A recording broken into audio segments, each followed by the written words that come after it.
ड़मो ड़मो सिद्ध साहूड़म। इस संसार में प्राणी जन्म तो ले लेता है, परंतु जन्म लेने के पश्चात वह दुराचरण के साथ जीवन जीता जाता है। उसे यह पता ही नहीं पड़ता कि मेरा जीवन में सार क्या है, मैं जीवन क्यों जी रहा हूँ और जो कार्य मैं कर रहा हूँ इससे मुझे क्या प्राप्ति होगी।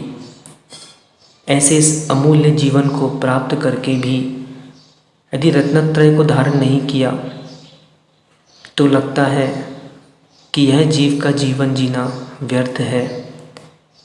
एक संक्षिप्त दृष्टांत से इसको हम समझते हैं।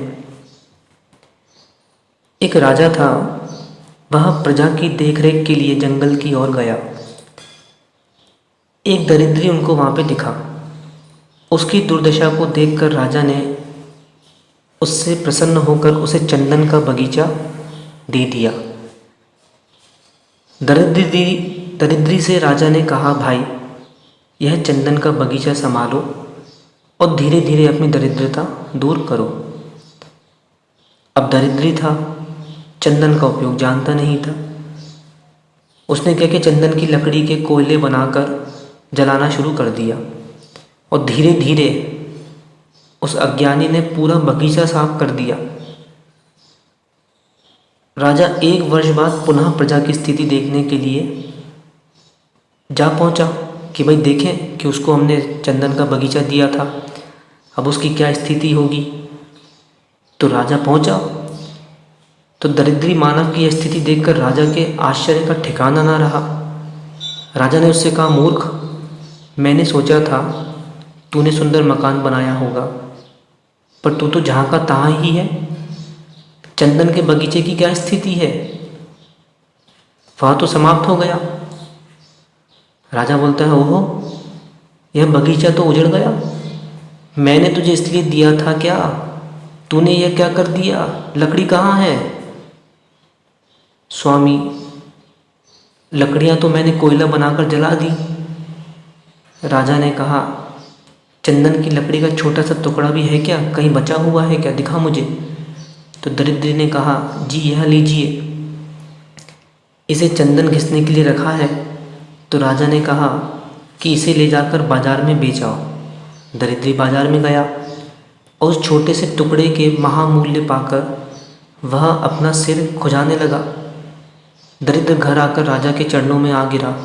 कहता है, स्वामी, मैंने चंदन के मूल्यवान बगीचे को कोयले के लिए जला डाला, इसकी कीमत को नहीं पहचान पाया। बस ऐसे ही दशा आज संसारी प्राणी की है, जो जी रहा है, पर उसे ये पता नहीं है कि इस आत्म रूपी चंदन में कितना अधिक अनंत धन भरा हुआ है। इसे प्राप्त करने के लिए यह जीव पुरुषार्थ नहीं करता और इसे व्यर्थ ही भोगों में लिप्त होकर समय को गंवा रहा है। यही स्थिति आज के मानव की है। जीवन रूपी सुगंधित चंदन का बगीचा इसको प्राप्त हुआ। ये जीवन कैसा, सुगंधित चंदन के जैसा, पर यह मानव को इसकी कीमत का ध्यान नहीं आ रहा। इसे जीवन को 5 इंद्रिय विषयों में क्रोध, मान, माया रूप कोयले के लिए व्यर्थ ही जला रहा है। एक समय के लिए भी यदि ये अपनी पहचान कर ले तो रत्नत्रय को धारण कर ले। इसलिए जो जीव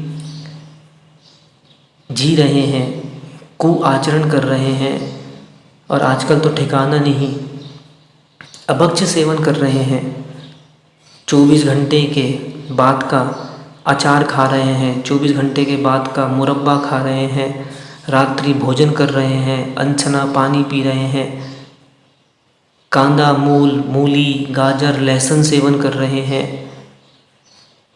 कुछ तो ऐसे भी जो भगवान के दर्शन तक नहीं कर रहे हैं। ये उसी जीव के तुल्य हैं कि जिसे राजा ने चंदन का बगीचा दिया और उसने कोयला समझकर उसकी पूरी लकड़ियाँ जला दी, उसे कोयला कर दिया। ऐसे ही हे विज्ञ, संभलना होगा। हमारे आचार्यों ने, हमारे मुनियों ने, हमारे विद्वानों ने हमको क्या क्या नहीं दिया, और हम उसको, लकड़ी को कोयले की भांति जला रहे हैं। इस दृष्टांत से हमको यह सीख लेना है कि भाई हमारा जो जीवन मूल्य जीवन है, कहीं इसे हम कोयला तो नहीं कर रहे हैं, विचार करना होगा। आदि जिणेंद्रम जयतु जयतु।